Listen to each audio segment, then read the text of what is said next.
But your other question is more difficult, Andrew, if I'm understanding what you're asking me, which is sort of what should people who are coming up in the humanities and the academic humanities be thinking about and doing? And I think the answer there is still both and, but how hard is that to tell somebody, right? Not only are you starting grad school and trying to learn a new language and the new lingo and the new sets of terms and concepts and debates and conversations, but we're asking you while you're developing that expertise to also be speaking to people who don't have the expertise. This is Dr. Andrew Rimby. Thanks for joining us here in the Ivory Tower Boiler Room.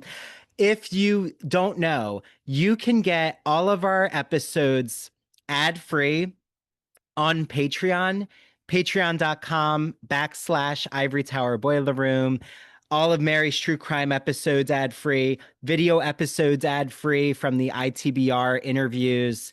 Also, follow us on Instagram, please. Ivory Tower Boiler Room. I like to put a lot of exciting arts and culture clips from the podcast, TV shows, films that we've discussed. TikTok is Dr. Andrew Rimby. Long story. The Ivory Tower Boiler Room one got taken off by TikTok because it was too salacious and scandalous, in my opinion. But I might be just having an Oscar Wilde complex there, thinking, that I was causing such a sensation on TikTok. So please rate us on Apple. It really, really helps. Review us. If you're on Spotify, you can rate us there too. YouTube, please follow our YouTube channel. Please like the video, share it with your friends, your community. The only way that I can keep giving you all free, exciting podcast episodes is because of the reach of the podcast. So rating us, reviewing us, it really, really does help. Also, shout out to Sean, our intern, who, if you see the cover art, you see the edits of the podcast, that's all Sean. So amazing work by Sean. So I hope you all enjoy this episode.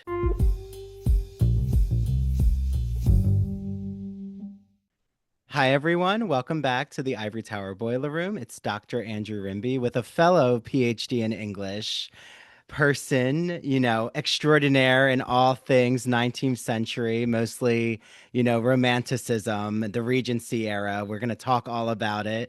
Devoney Looser, who actually got her PhD at Stony Brook, where I got my PhD. So, we have a lot of nice commonalities there. Welcome first to the podcast, and then I'll read a little about your background for everyone to learn more about your work, Devoney. Thanks, Andrew. I'm thrilled to have this chance to talk. Well, so if you don't know Devoney's work, first, we're here to talk about her new novel. Well, I'm calling it a novel. Her new nonfiction book, Wild for Austen, which, nonfiction in its own way could read like a novel, which she does because it's written just so engaging. It's Wild for Austen, a rebellious, subversive, and untamed Jane. I love that title.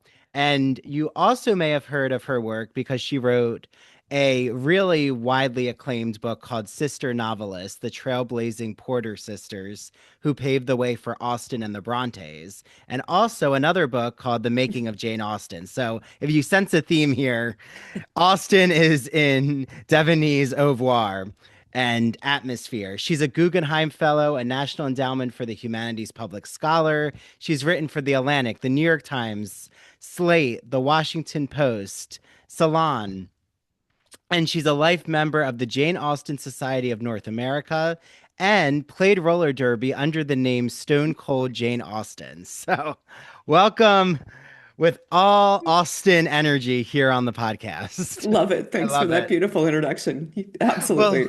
so I'm just curious, when you studied at Stony Brook, did you ever think that your work would be cemented around all of this thinking through with the Regency era? Like, was that something that you were invested in?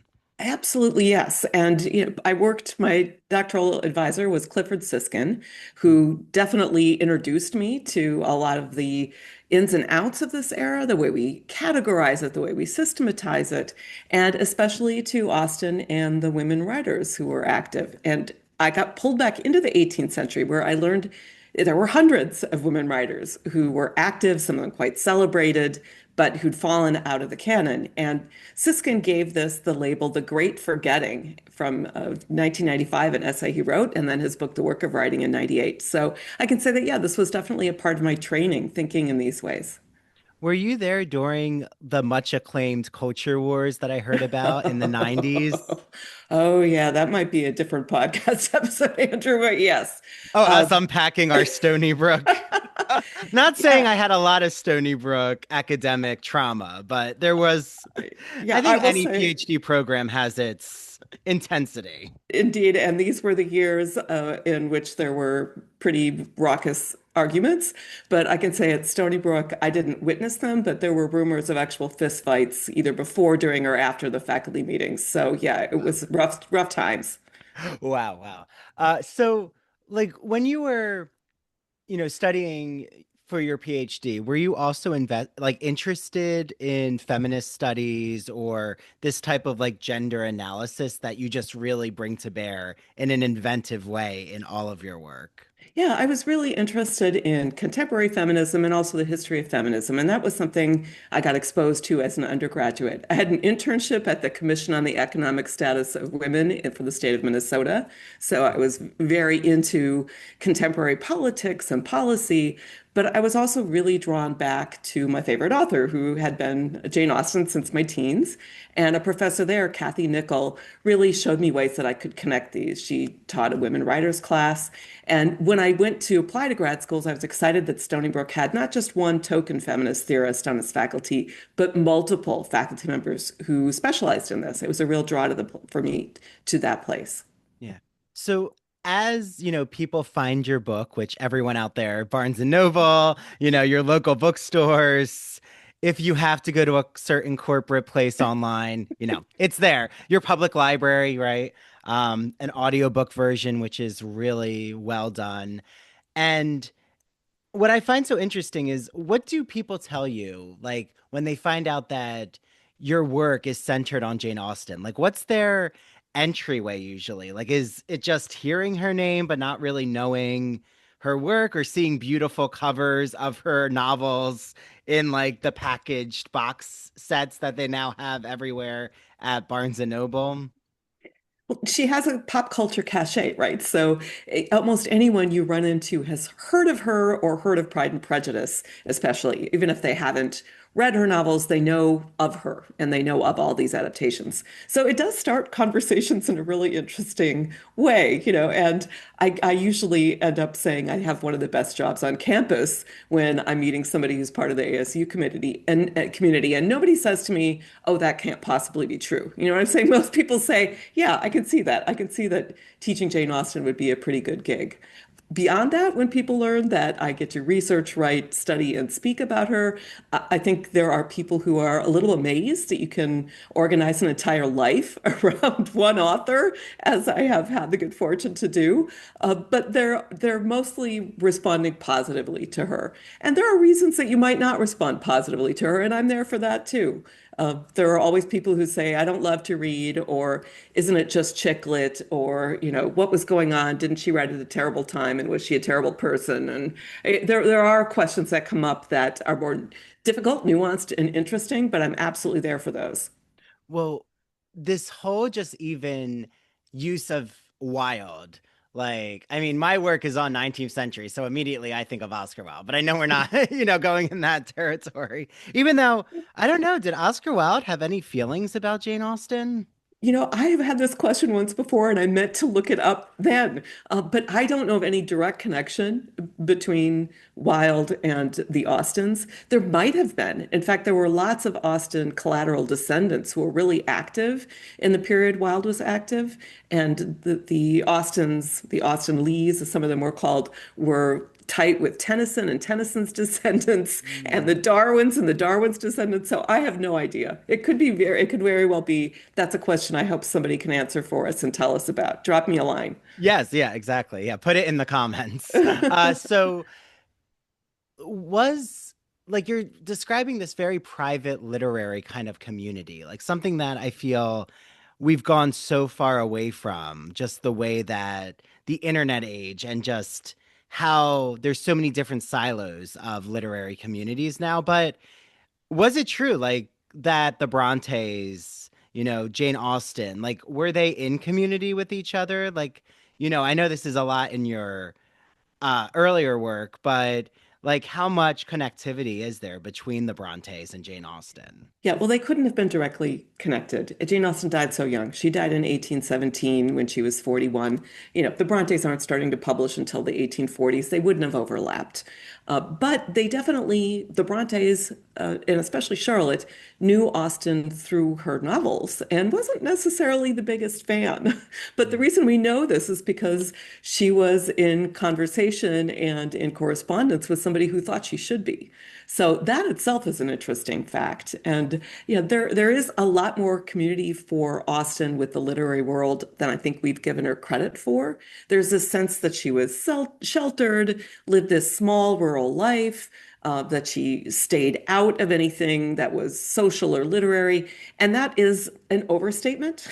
And, there's a lot more I could say about that. But certainly she was not as out there as a literary celebrity as the authors you mentioned earlier that I've written about, Jane and Anna Maria Porter. They were really front and center in the literary community, the women's literary community in the early 19th century. Jane Austen wasn't out of it, but she wasn't there to quite the same visible degree. Well, and where does that myth, like really, I know you dig a lot into it, so you could tease us with it, of course, because I want, everyone to get their hands on your book. But this adjective wild, like really um contrasts that stereotype you talk a lot, like the plain Jane, she's subservient, she's just very meek and mild. Like, how does that just really start to get a footing? Like, why do people really believe in that mythology of her? I think we can blame her family to some Mm, degree, and they may have been doing it out of sense of protecting her and her reputation as polite or protecting themselves.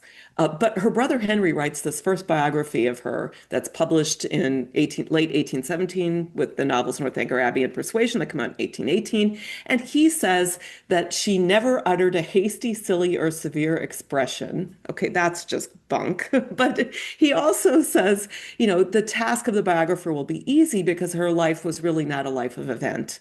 And so there's this way of packaging her as mild, small, simple, kind of harmless, safe that really took off.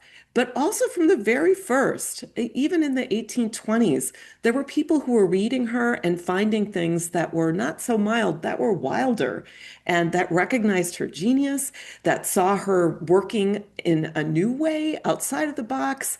It's just that the mild has really, especially with the wider public, had greater force and greater staying power. And what my book's trying to do is say there have always been people who saw her wildness. There are legitimate reasons to recognize in her writings, in her life and social circle, and certainly in her legacy, more of a wild side. And I hope that the book is persuasive that way. yeah. Well, and correct me if I'm wrong, but isn't it true Virginia Woolf like also has some not so kind things to say about Austen's work? Like I forget if it's in A Room of One's Own, but I do remember something about Austen. Yeah, she actually, one of the things she says is that Jane Austen should have better acknowledged her predecessors, and she says they should have laid Jane Austen should have laid a wreath on the grave of Frances Burney. It's an impossibility because actually Burney, who was Austen's predecessor, outlived her, by several decades. So it couldn't have happened. Wolfe did not do the math. But Austen herself says that Burney is a great novelist and certainly shows that Burney was an influence on her. So I think Wolfe maybe overstates a little bit Austen's need to pay greater, homage to her predecessors. I think she did pay some homage. But it's also true, as Wolf points out, that there were lots of people writing before Austen that we've forgotten. And that's, I think, Wolf's larger point. Wolf also says that Austen is difficult to catch in the act of greatness. And I think that is a really great compliment. I don't see that as shade at all. I think that's a compliment. Wolf is saying Austen makes it look easy. She makes it look simple. But in fact, it's incredible craft, incredible genius, and quite hard. It's greatness. Yeah. Well, and you bring up, you deal with, almost her whole catalog, basically, like not even just the novels, but can you talk a little about her lesser known works or the works that like you've really shed light on as well, like her journal writing? I mean, you even mentioned maybe like some erotica. There's a lot that is not known about Austen. So like, what does that other work look like? Yes, and I should clarify, the erotica is a 20th century invention. Jane Mhm. Austen did not write erotica. She certainly had works that referred to sex and illicit sex and people who engaged in what was considered illicit. So she's not shying away from the things that step outside of polite, but she herself did not write things that I think we would call erotica. Today, no way, we would not. Okay, but going back to your earlier question, writing about her writings and looking at the wildness in all of her writings, I started with the things she did from age 11 to 17, which we call her childhood writings, her juvenilia, or they've sometimes been rebranded as her teenage writings. Those are fascinating. And they are wilder than anybody who has the stereotype of Jane Austen's novels as prim, proper, and happy ending focused. You'll be absolutely surprised by how wild these are. They deal in uh, adultery, they deal in theft, they deal in murder. There's a little light cannibalism. There's stuff there you wouldn't expect, and it's often the women who are engaging in these outside the box, sometimes criminal activities, getting away with it, and it's for humor's sake. It's a burlesque. So from the age of 11 and up until a couple of days before she died, she was writing. And in Wild for Austen, I have chapters devoted to all of that writing. I got to reread all of it in preparation for her 250th anniversary in 2025 and to write about the kind of through line of unconventionality. I think the words in my book subtitle, rebellious, subversive, and untamed, those are clearly 21st century words. But the word wild and looking at it as a positive female quality or a way of behaving in the world, this is very much of Austen's day. And the unconventionality of that and the celebration of it is what I think is so cool in all of her writings, sort of cradle to grave, as it were. Yeah. No, and like, how do you think about the genealogy? Because I feel like there's a lot you have done and brought forth in this book about, like, you've even said 20th century adaptations or like retellings, or I'm even thinking the zombie Pride and Prejudice. Like, there's so much continuously done with Austen's work, like the film adaptations that just keep, coming out. And like, are there certain authors you think we wouldn't really value as highly with the craft? Like I'm thinking of Edith Wharton in particular. Like I feel like Edith Wharton, in a way, does have a very Austenian.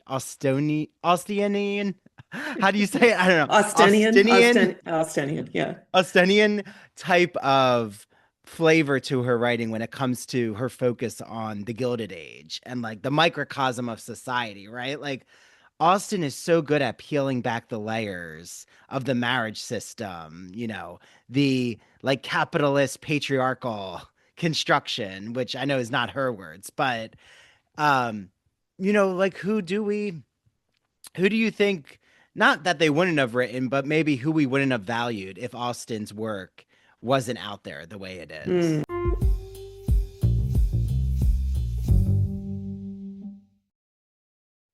The spring season is here, which means there's a new issue of the Gay and Lesbian Review called Victorian Times, all about my favorite period of literature, the 19th century. And you'll see a rugged Walt Whitman on the cover and the dandy Oscar Wilde. Well, guess what? My first article is now published in the Gay and Lesbian Review called Once Upon a Time in Camden. It's the intro to my book, which looks into their queer literary relationship, but also Whitman and Wilde's homoerotic poetics, and specifically what Whitman does with male same sex desire before the category of homosexuality even existed. Like, how did he even express this in his poetry? Well, you'll have to read my book to find out. book coming soon. If you know of a publisher, let me know. I'm shopping around right now. But this Victorian issue is so special with the Gay and Lesbian Review. There's articles on Dr. Jekyll and Victor Frankenstein. I'm about to see The Bride, which I can't wait to see. And right, Guillermo del Toro's new Frankenstein is all the rage. There's an article on Monte Cristo's Women in Love, Tchaikovsky's Men. I love Tchaikovsky's ballet. I'm particularly an admirer of The Sleeping Beauty.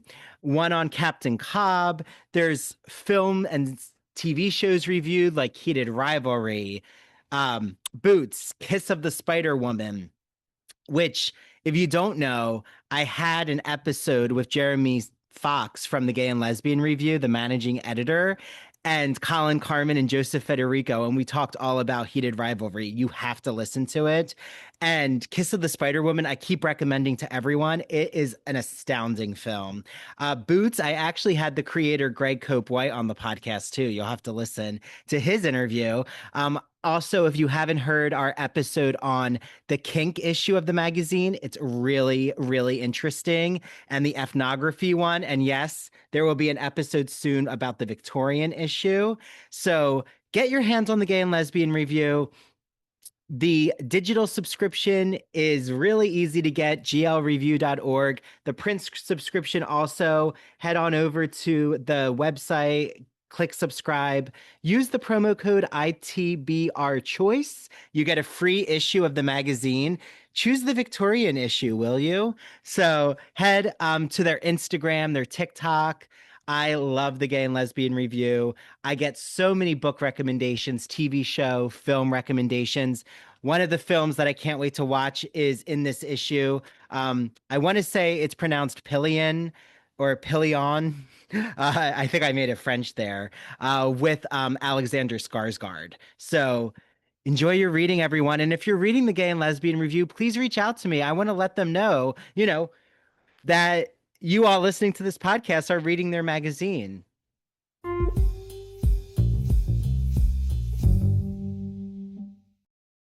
Now that the spring semester is here, I am so excited to let you all know about a publisher, an independent publisher that's celebrating 40 years of great books called Broadview Press. I love Broadview Press. I have so many of their editions of classic literature like Wuthering Heights, which is coming out soon, and it's our book club choice. And they have so many academic books for instructors and for students and the general public. So I've had so many exciting guests on, from guests talking about The Wonderful Wizard of Oz, guests talking about vampire literature, horror literature. I'm looking at you, Jeffrey Andrew Weinstock, whose book actually just came out called Horror Theory. Look it up. And I cannot wait because I have two exciting guests coming on soon. And I've recorded their episode, so I know that it's going to be such an interesting conversation. The first is Rachel Tucholsky, who wrote a book called Writing on Fire, a fierce yet friendly guide to writing humanities essays in college. I've used excerpts of it for my Writing 2 course at Montclair. It has gone over so well. I just love what Rachel does. And we get into this in our episode about this metaphor about writing on fire, like how that's a great way to think about free flowing, brainstorming, creative ideas, and getting into that flow state, which, as Rachel explains, happens not just in writing, but in many other avenues. And then the other guest that I have on is David Starkey, who wrote a book called Academic Writing Now, a brief guide for busy students. It is designed to cover the basics of a college writing course in a concise, student-friendly format. Each chapter concentrates on a crucial element of composing an academic essay and is capable of being read in a single sitting, which, for a generation, myself included, I think all of us now, just consumed by digital media or just this attention grabbing technology, reading in a single sitting is definitely a plus. So head to Broadview Press, use the promo code Ivory Tower, and you'll get 20% off every single book in their collection. There's also a really cool digital library collection they have. So if you're a librarian, take a look at that. Message me. If you're a librarian, I'd be happy to show you what that new collection looks like. And I hope you all enjoy your reading.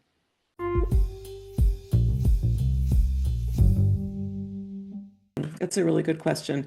I think the fact that we call her a genius and we point to her as sort of the early 19th century's exemplar of the novel has in some ways opened up opportunities for people who came after her, but also in some ways shut down opportunities for the remembering of those who were doing things that were also wonderful, great in her day, but that aren't now the standard. Her having become the standard opened up possibilities and shut down some possibilities in some other's celebrity. And, we could think even of some of the men. We could think of Sir Walter Scott, who used to be in the 18 teens seen as the greatest thing going. He was writing anonymously, but most people kind of suspected that it was him writing these Waverley novels.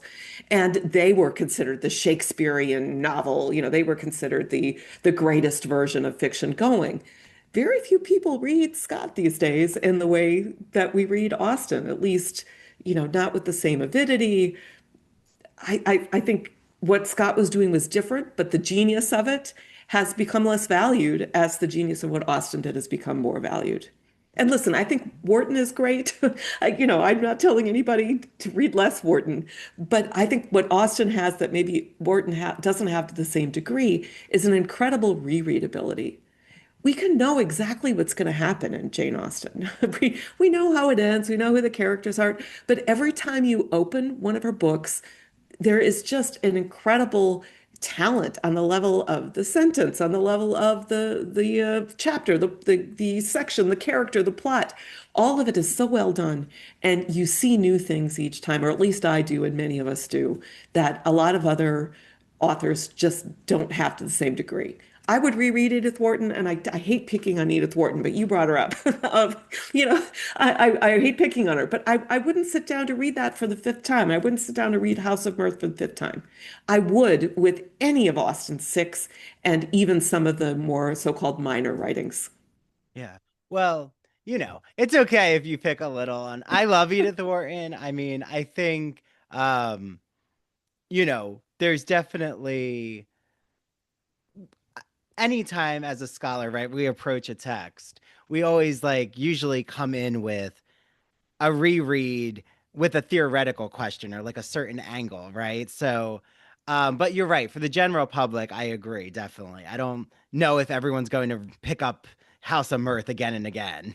But I do think like Emma for me, I put up there with Jane Eyre. I put it up there with Wuthering Heights.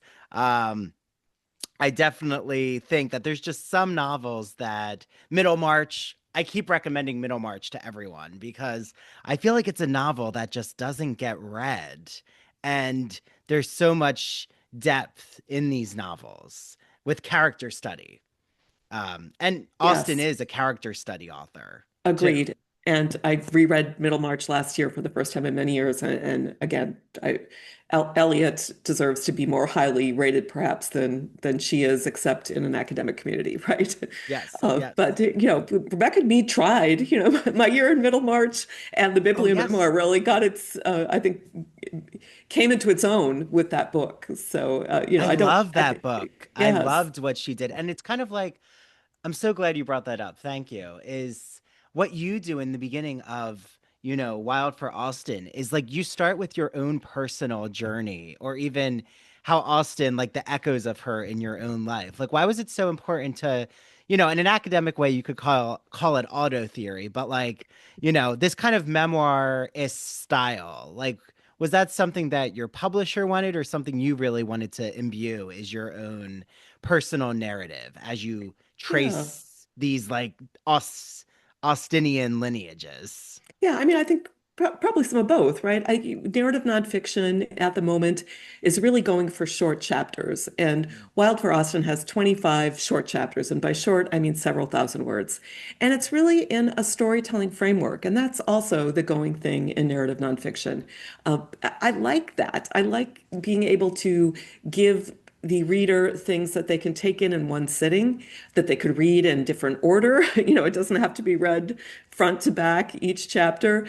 So in that sense, there's definitely publishers' trends or kinds of what readers want now that I was being a part of.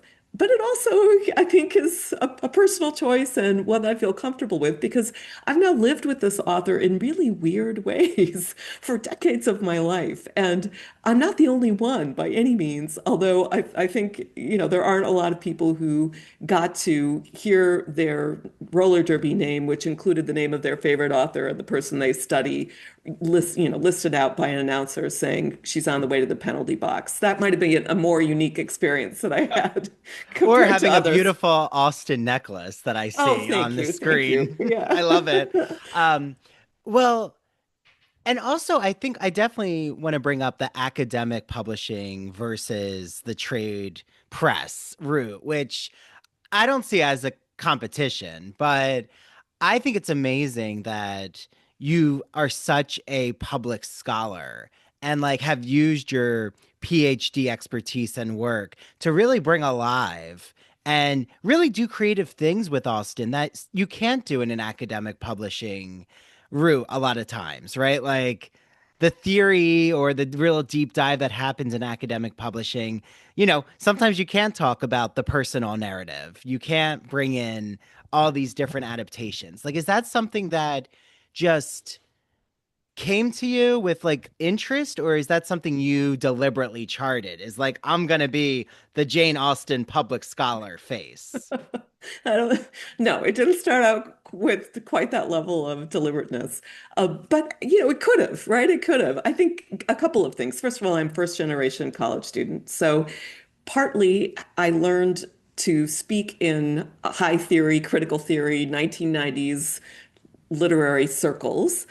And then would go back to my family and try to describe what I was doing. So there was a sense, and they're very smart people, but they don't have access to the specialization, the specialized language. And I learned to try to talk to them across the specialized language and describe what I was doing. At the same time, I got introduced to the Jane Austen Society of North America. And I have to say, that is really where I cut my teeth in trying to take difficult concepts, interesting archival discoveries, and describe them in terms that could be understood and appreciated by non-specialists. And I just became more sort of attached to and decided to move more in that direction with my work after getting tenure. And I think it's a both and. I don't think this should be an either or. I think we as scholars should have the opportunities and the right to talk in very specialized language when we need it. But I think we have so much that we believe about access, but we're not as often accessible in the language that we used or the audiences that we're envisioning with our scholarship. And if we want to be truly accessible and think about access in what we're doing, we're going to need to sometimes speak in different ways too. So powerful. Thank you. I mean, it's just resonates deeply because like I do like public library events. I mean, of course there's the podcast that you're on. Yes. But I think like what have you learned too like for academics listening or younger academics or the job market of course. We could put that in its own, not to diminish it, but education right now, it really does feel like there's such an anti-intellectual fervor that has captured the country. And I don't think it's new. I think it's It's just been different. building. Different, It's different. definitely different. Yeah, I feel like it's now, unfortunately, when you have government really broadcasting anti-intellectualism, just this top-down approach, it can really send a chill, right? And it can really make scholars question why we study what we study. But like, what have you learned from the public? I just know you've been to so many cities, so many states, you know, why is it important, do you think, for us to use our training to talk to the public? Yeah. I mean, I would say my experience with the public is that there's a hunger for this. There's a hunger for this kind of conversation and for people who will step in and help elevate the questions and elevate the knowledge. And, not that it's low, Mhm. but that, we can help forward it. We can help infuse new energy, new conversations that we're having as specialists deeply in the archives or deeply in the texts or wherever we're deep. We hope we're deep somewhere, and take it wide, and there is a hunger among the wide for the deep. So that's been my experience. And I think the Janeite community is already on board with that to some degree. So, in some sense, when I go out and talk on these subjects, I'm already talking to audiences who are prepared to be pleased. That's a very lucky thing. They're also prepared to laugh and they're coming with a level of enthusiasm.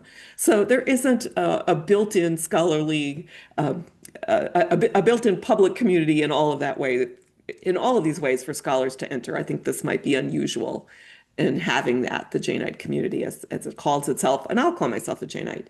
But your other question is more difficult, Andrew, if I'm understanding what you're asking me, which is sort of what should people who are coming up in the humanities and the academic humanities be thinking about and doing? And I think the answer there is still both and, but how hard is that to tell somebody, right? Not only are you starting grad school and trying to learn a new language and the new lingo and the new sets of terms and concepts and debates and conversations, but we're asking you while you're developing that expertise to also be speaking to people who don't have the expertise. In the 90s, when I was at Stony Brook, the things that we were being asked to do, we were being told publish. It used to be enough to write a good dissertation, but you're not in that economy anymore. You can write a great dissertation, but you also have to have published. And if you have a book right out of the gate, out of your dissertation, you'll be even more solidly ready. So now, how many years later, 30 years later, we still have those same um, expectations for publication. But now we're saying you need to not only publish scholarly work, but also publish public facing work at the same time. So, do your great dissertation, do your academic publications and scholarly facing work, and do public facing work. It's unfair. It's way too much. On the other hand, it's not a bad idea. And I really hope that more scholarly training, more people in the humanities and the academic humanities are building these kinds of assignments into our classes. Because I do think learning both and learning how to translate ideas from the get-go at the graduate level is going to serve the profession well, it's going to serve the public better, and for the individual, it will be a skill set that can carry forward, or a multiple sets of skill sets that can carry forward. I hope that wasn't too long. No, no, it was, yeah, incredibly, just you're such a wealth of knowledge. I'm just absorbing everything. Well, And I've written about this stuff in a couple of places. Profession, I have an essay on the whys and hows of public humanities, so the MLA publication. I did a piece recently for PMLA on theorizing the archives and using the archives for public facing work. And there's a new journal out of Cambridge University Press called Public Humanities, open access. I really recommend it to people who want to see what is the conversation among humanists doing this public facing work at the moment. And, sort of where are things at? Where are they going? Where could they go? As you think about your own ideas, your own work, and your own developing expertise. oh, well, I'm gonna check that out.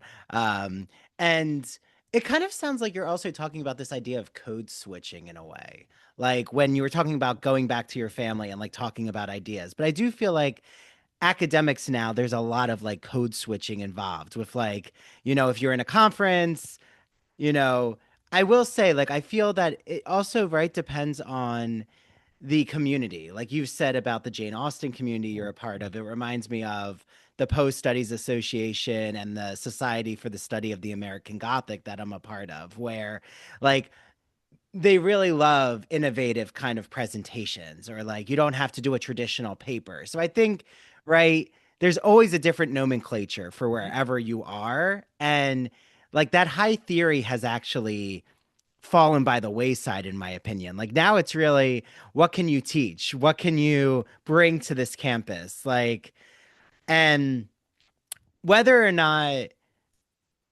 it is actually being recognized for tenure purposes, I think is a different question because I still think this public scholarly profile isn't as valued by administration, even though they want you to do this work because it gives them more marketability as a campus community. So I don't know. Do you feel like I always feel like academia is like 5 years behind like what's happening in arts and culture on like a more nationwide level? Is that like a fair assessment from just what you've seen in the profession? I don't want to put a number of years on it. Yeah. I don't want to go there. But yes, I think actually at Arizona State University, I have found great support from the administration. And, it's part of the university's charter to do work for the public and in the interest of the public. So that part I've felt very encouraged, very welcomed, and allowed is the wrong word, but how about encouraged and given resources and support to do more public facing work. I would say that where I see less welcome is sometimes with people who are very attached to the scholar facing enterprise and who look at the tenure requirements, who send it out to external evaluators, and who say, what we need is what we've always needed. What we needed 30 years ago, the 6 articles in the monograph from the university press, that's what we need. That's what proves. And, especially at research universities, I know it varies at other kinds of institutions, but we have not been, as a profession, as quick to change those benchmarks, despite help from the MLA, the AHA, the American Historical Association. There are lots of professional organizations that are trying to give departments a better sense of how they could retool those expectations.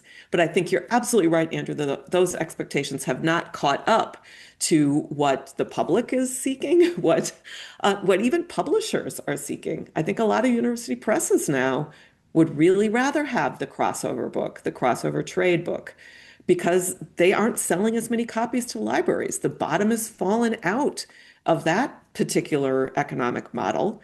And they are looking for ways to reach readers beyond the academic readers they could count on 10, 20 years ago, however many years ago we're behind. Yeah, yeah, yeah. We won't put a number on it. You're right. You're right. That was for hyperbolic reasons.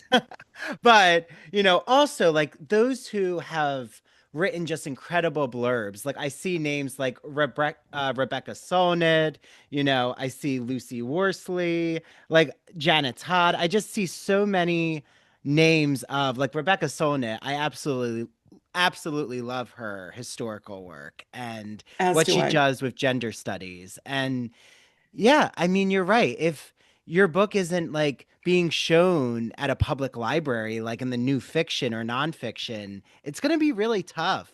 Or if it's not an audiobook version, I feel like now a lot of academic presses, they just don't have the funds sometimes to do audiobooks. And the public now is so split in their time where they can do things that everyone's like trying to multitask. And Yeah. I think it's incredible though that these collaborations are really starting to gain a lot more momentum. Yes, and I feel so fortunate to have endorsements from those incredible writers and thinkers. I feel very lucky, and most of them I know in real life too, which is just like beyond right. But I also think there's a little bit of recalcitrance, not necessarily as much as there used to be. I think it's going away, and I think there's every hope that it will continue to lessen. But I think there's still some sense on the part of scholars that writing for a public is easier, that it is not as smart, and that it is therefore not deserving of as high status as other kinds of work, of scholarship. And that's a shame. I think it is just as hard, in some ways, more difficult depending on who you are. I think it can be just as deep. Anything can be done well or poorly. We know this, right? Anything can be done well or poorly. So I do think that there is just a little recalcitrance on the part of some subset of scholars to acknowledge this as valuable and smart kind of work. And I would love to see that change. Yeah, well, thank you for indulging me with all of these academic questions.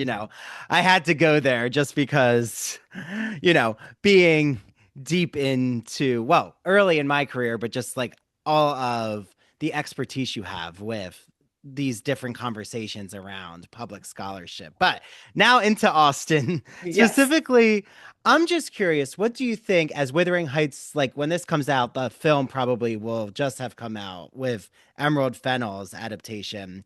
But like, what do you think of, you know, these more modern retellings? Like, do you think that, some have done really well in terms of the narrative style? Like, I'm thinking of the new Emma that came out a few years ago.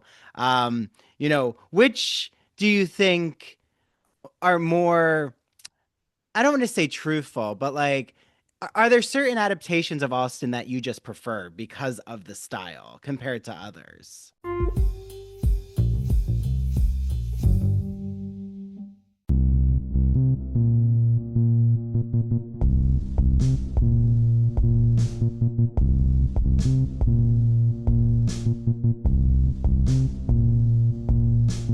Welcome to Severed, a podcast week dropping new episodes every Monday. Severed True Crime and Severed Paranormal episodes deep dive into murder, mysteries, and the otherworldly in a concise format.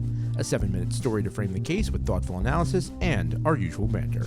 We sometimes find the lighter side of darker cases. We offer 3 spin-off shows, Severed Strange Stories, Severed Haunted You, and Severed Serial Killers that highlight the unusual to lighthearted topics from the digital dumpsters of true crime, haunted universities, and the minds of madness like Ted Bundy and Jeffrey Dahmer. We are your co-hosts. I'm Harry Chambers. And I'm Drew Hudson. Listen on all major podcast platforms, including Rogue Media Network and Radio Garden State. Follow us on Instagram at severed_podcast.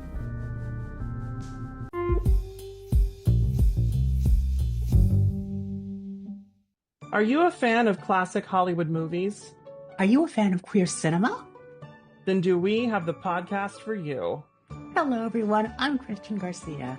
And I'm Luke Del Mar. And we are your hosts of That Old Gay Classic Cinema, where we take a look at some of the greatest films of all time and analyze them through a queer theoretical lens. Let's be honest. LGBTQIA plus people have been a part of Hollywood since its inception, and this podcast celebrates those artists and entertainers of yesteryear while also taking a closer look at the queer-coded characters and stories in classic Hollywood films long before queer representation entered the mainstream. So follow us down the road of classic cinema as we give you a guide to some of the films that touched our hearts, brains, and even gave us courage to be ourselves. You can listen to That Old Gay Classic Cinema wherever you get your podcasts, and be sure to follow us on Instagram, YouTube, and TikTok. All right, listeners, we're ready for our close-up.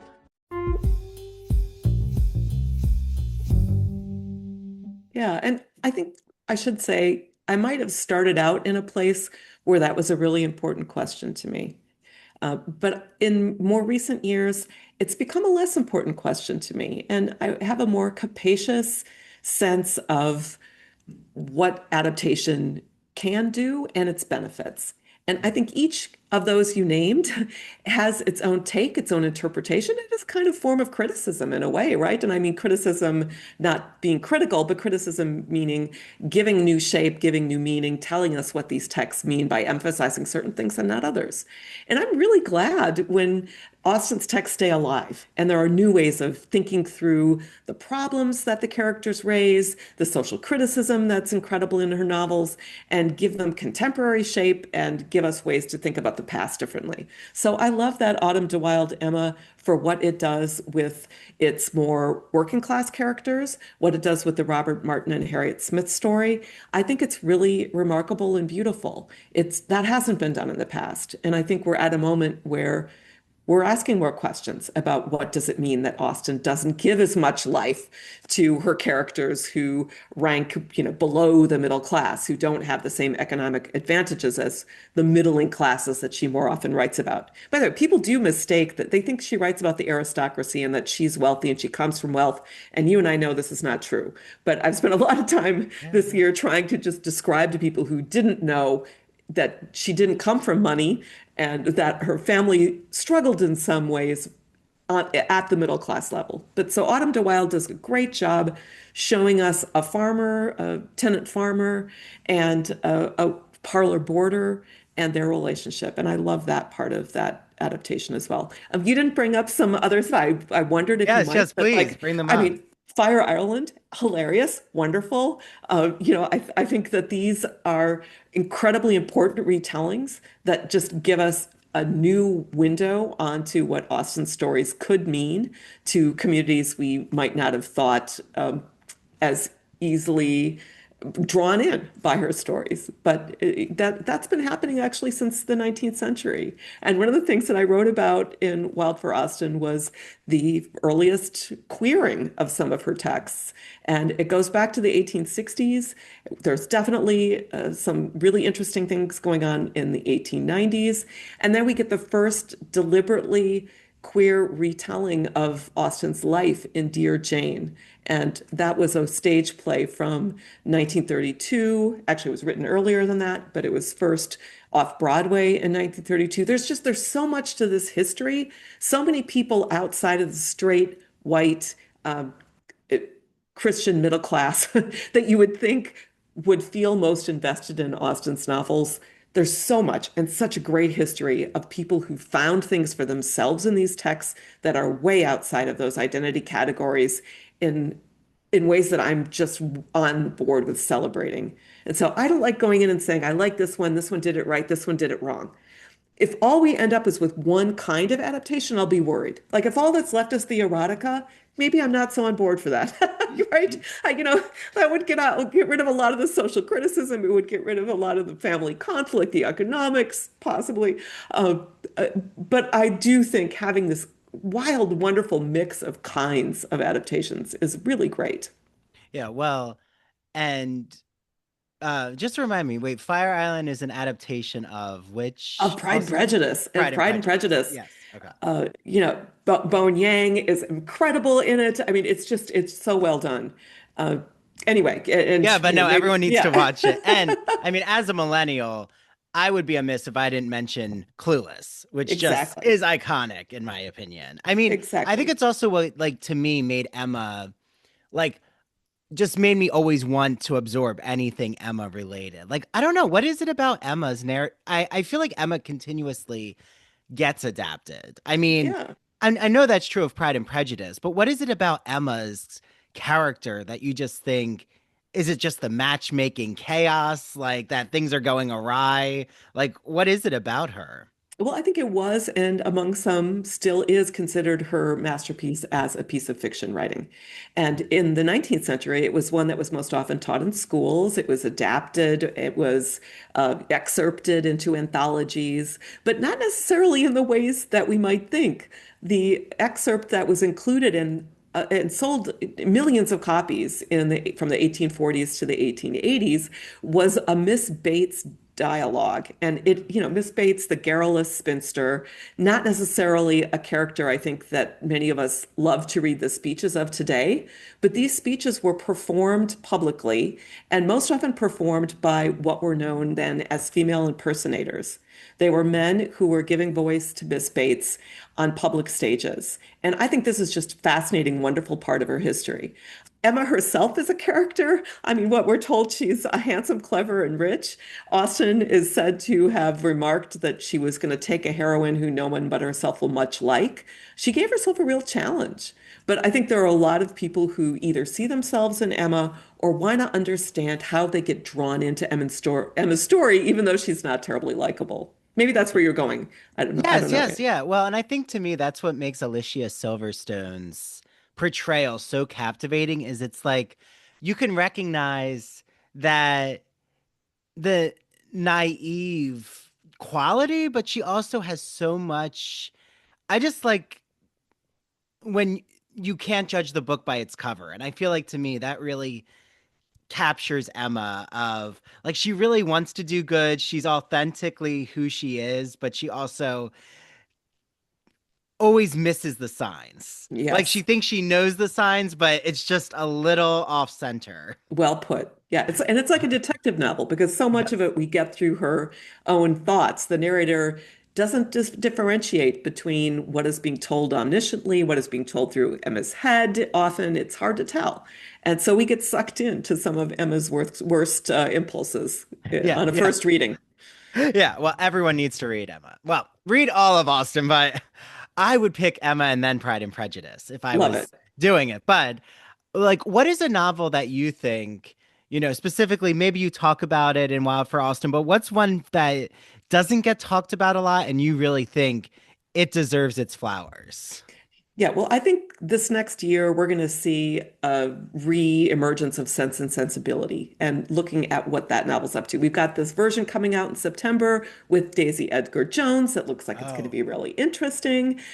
This is the 30th anniversary of the Ang Lee 1995 Sense and Sensibility, which Emma Thompson won the adapted screenplay Oscar for. It is a really interesting and beautiful novel, not her most technically perfect, but a really interesting and beautiful story of two sisters with different approaches to life and emotion and thought. And I think that one's going to have a renaissance. We'll see what 2026 brings, but I think that's yeah, possible. And of course, Pride and Prejudice is just evergreen. It's just evergreen, right? it is. It is. And are you excited? Like, are you a Wuthering Heights fan? I know it's not Austen, but Oh, I certainly read Emily Bronte's novel as a teen. I think I remember reading. I grew up in Minnesota. I remember reading it once at a hockey tournament during Mm, a game I didn't really want to see. Like four games in a day, and there were two I really wanted to see. And I was I was reading, Heathcliff's gnashing teeth. Without anyway, a hockey game seems like a perfect place in some ways to reread Wuthering Heights. Maybe that's what I should try for this year. So that is yeah, so fun. I have to say, I am not as much a fan of the supernatural. And so I think just from a preference perspective, a taste perspective, that is never going to be my go-to book. But I think it looks like the adaptation is going to do really interesting things. Margot Robbie, great actor, obviously, and yeah, I will definitely go see the film. I think you're right. I need to reread the novel, whether it's at a hockey tournament or somewhere else. But it's been a number of years since I've taught it, and I wouldn't put it at the top of the list for me among favorites. But that doesn't mean to say that others shouldn't. Yeah, I just remember that's funny. I feel like Wuthering Heights is like such an atmospheric reading, like remembering where you read it first, because I read it in a sauna in Las Vegas. And it That's was like the perfect. steaminess, I mean, I've always just remembered Wuthering Heights, like my high school teacher talking about it as a gothic take on Beauty and the Beast. Yeah. And that just really stuck with me. So when I reread it, which I'm doing for our book club on February 1st with the podcast, I'm eager to see like how it resonates now I because think it's that's just been great. so long for me to reading it. I Um, think that's absolutely great. And, I think the Kate Bush song and all of the pop culture references. yeah, I have a friend and colleague, Judith Pascoe, who's written about Wuthering Heights in Japan and looked oh at the wow. ways that it has had global resonance. I mean, it's a fascinating, fascinating text. I don't mean to throw shade. And now what people are going to remember is that I said nasty things about Emily Bronte and Edith Wharton. And No, no, no. You didn't. No, no, no. We all have our preferences, right? No, no, no. But Yes. There's a line from Austen, one half the world does not understand the pleasures of the other, right? So that might apply here. yeah, like and if we started talking about the grapes of wrath, I would have some not so kind things. Maybe everyone says I need to reread it, but I think I'm fine right now. Um but are you okay to go for another like 10 minutes? I don't want to take Sure. too Yeah. much of your Yeah. time. Let's Okay, do. Let's okay. do. No, thank you. This is just, going by so quick. So, as we like as you take us just on this really interesting journey, like how hard was it for you to like navigate just the immense biography about Austen, but also wanting to like really do justice to the modern day relevance of Austen? Yeah. I I definitely felt that as a something that I needed to be better at, right? I think there is no question that Austen's relevant. There are she's in pop culture to such a degree that she's relevant. But the extent to which people are going back to the original novels, it might not be what it should be. The extent to which people are reading print or even reading on their Kindles or even listening on Audible, right? I mean, we want these access to these kinds of stories to stay with us in their more original forms too. And so I definitely felt uh, a pull there. Is that getting at your question? Where were you hoping I was going to go with No, that no, one, Andrew? It's a deep, absolutely. it's a Yeah. deep question. No, no. I feel like even you're making me think of when I go to the Secaucus Library here in North Jersey where I live, and they have like pictures of all of her novels to celebrate the 250th anniversary.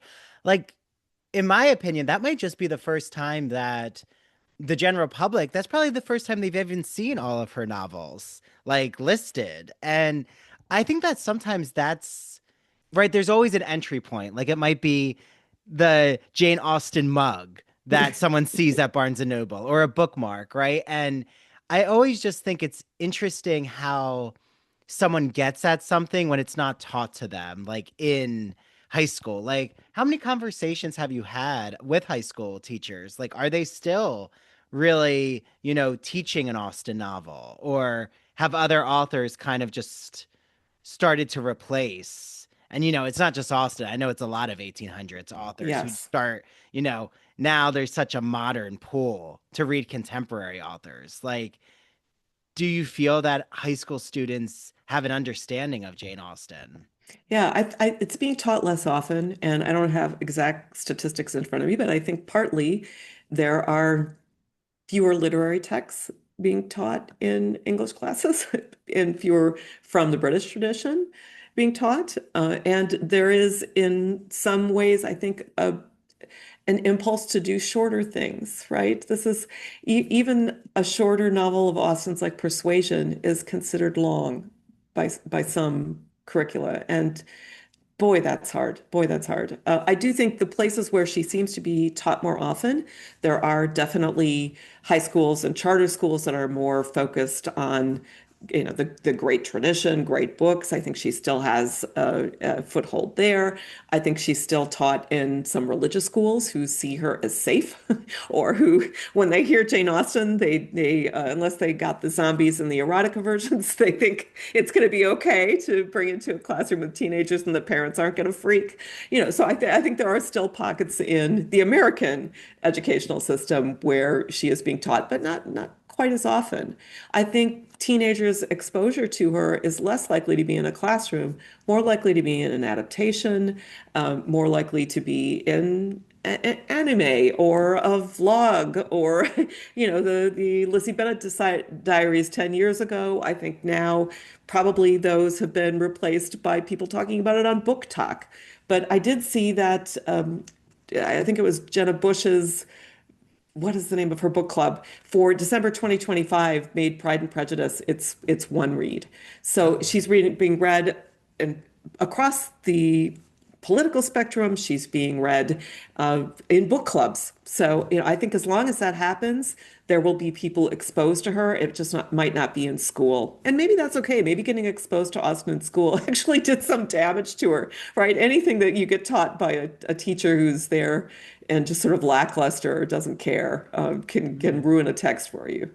No, that's true. Yeah. I mean, I think a lot um, have some ambivalent things to say about The Catcher in the Rye, or, I mean, I love The Catcher in the Rye, but The Great Gatsby, right?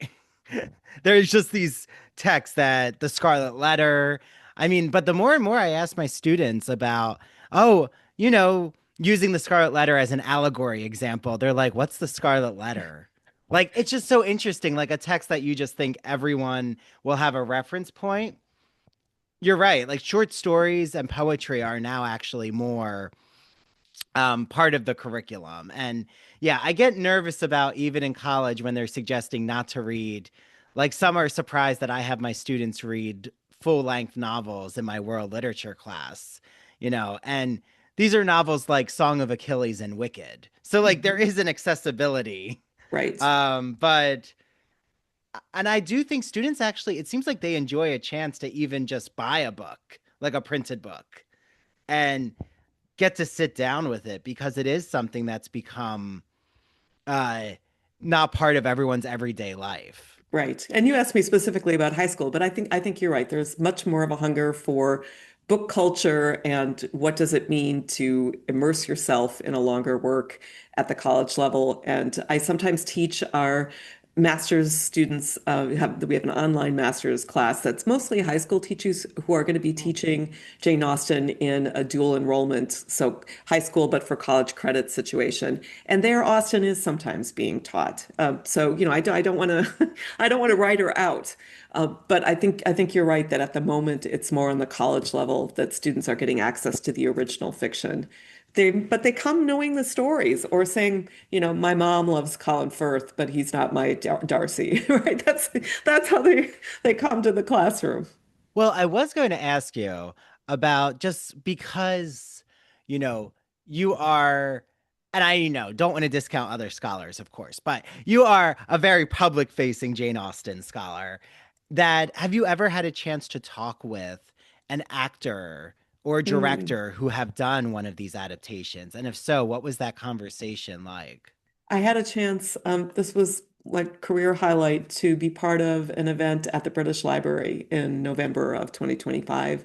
And it was done by B. Rolat, who is an incredible author herself, who's been really important to bringing Mary Wollstonecraft back to the public eye, Mm. who co-wrote the book Reading Jane Austen in Tehran. So B put together a program where she also had an actor brought in, and it was Susanna Harker, who is the person who plays Jane Bennet in the 1995 Pride and Prejudice. Oh, And so I wow. got to sit and talk with her in the green room before the event and just hear about her sense of what being in that film, that series, meant to her. And she's actually working on a second project now called Jane Bennet's Second Bloom, and looking at the ways that women in middle age, actors in middle age, and as somebody who played that role of Jane Bennet, what it's meant to her life and what it means to reading Jane Austen across the lifespan, as I understand it.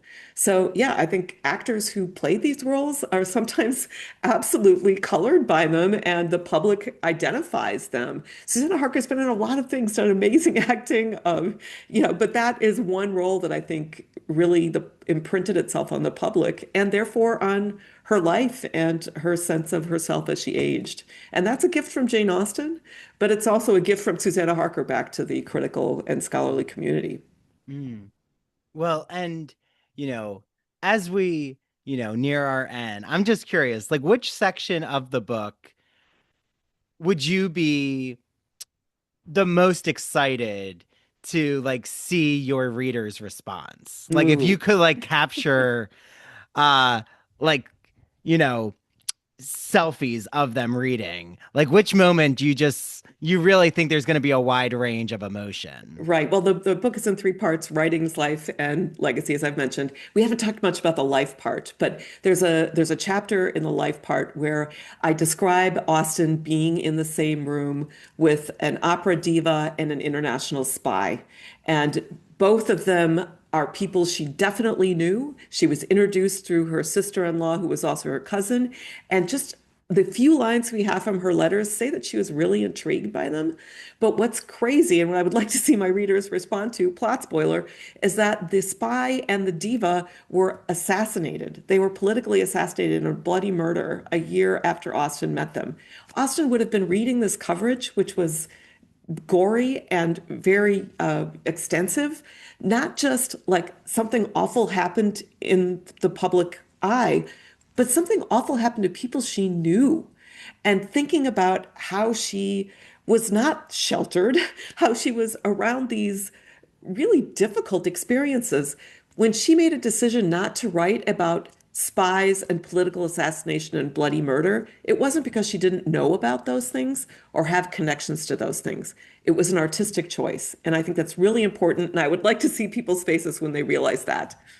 Yeah. Well, and how do you weigh in also? I feel like it would definitely be a miss in our current climate if I didn't ask you this, which is like, don't be worried. I'm not asking you something too that's gonna get your like contract canceled. Don't worry. But like, Also, what do you think the merit is of, like, if Jane Austen gets talked of, like, as a cozy read or like escapist fiction? What's wrong with that? Like, is there Yeah. something wrong with turning to novelists who you know you're going to be having a nice cup of tea with Hmm. and a biscotti and enjoying Pride and Prejudice? Like, Yeah. what do you think about that idea of escapist fiction and Jane Austen? Well, I think I used to be, again, a lot more judgmental in a way that I think scholars typically are. And then I started talking to Jainites who told me that they read her as an escape. And one, Sophie Andrews, a young woman in Great Britain, talked about being bullied as a teenager, and that it was reading Jane Austen was to her the escape that allowed her to live through that bullying. And the texts, that kind of escapism, I don't think we talk about to the same degree. We imagine escapism as something that privileged people do, or something that people with cozy lives do. And I think reframing escapism and reading for escape as a response to trauma is a different way of talking about escape. That said, I think people who are reading these novels only for escape, if we're going to go ahead and say that it's a more limited way to read, are missing so much. They are missing the comedy, the irony, the social criticism, the craft. They are also missing opportunities to talk about the things from the early 19th century that are very difficult. And I think talking about class, about race, about slavery, anti-slavery, the slave trade, these things are really important to understanding the era that Austen lived in. They're often left out of the adaptations, but they are in her texts. Her texts are not political treaties. They don't tell us what to believe, but they do open up these questions. And, what I often tell my students is I think a good way to read Jane Austen is not how to behave. She's not going to tell you how to behave, but you might use these to explore what it means as an individual to lead a more meaningful life in a world that's deeply unfair.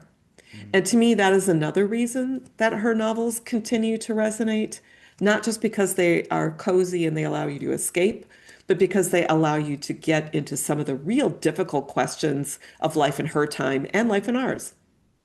Well, incredible. I mean, I feel like that's the clip there. But no, it's in all like just what you've done with Jane Austen is so incredible. I love following your work. I am incredibly happy to, say that, you are a Stony Brook graduate and this is what a Stony Brook PhD looks like. It makes me very, very happy to have had this conversation. And I'm so excited for more to discover your work, to get Wild for Austin, go down, the list of other books you've written and get their hands on it. I mean, it's wonderful that Austin just continues to just breathe life into such interesting avenues of arts and culture. So thank you so much for coming on the podcast. And I need to ask, where can everyone follow you on social Right. media? Where can they get their hands on your book? All the things. Right. So I have a Substack, devoney.substack.com. It's Devoney. And that's where I tend to keep things most up to date these days. I do have all the other places. You can find me in all the other things. I do the Instagram and the Facebook and the LinkedIn. I think these are increasingly where academics are engaging with publics in ways where it's sending things out. And so I'm definitely there too. I also just want to say Mutual Admiration Society, Andrew, thank you so much for the work that you're doing in Ivory Tower Boiler Room and for getting the word out there, the conversations going in ways that are just so energizing and wonderful. Thank you.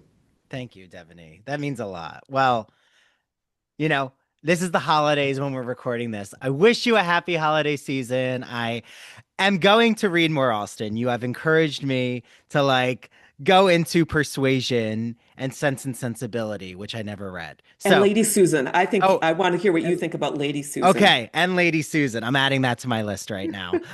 Thank you so much. Happy holidays and everyone, Wild for Austen, a rebellious, subversive, and untamed Jane. An Thanks so much. incredible read to add to your list. Thank you, Andrew. Thank you. Okay. Wonderful.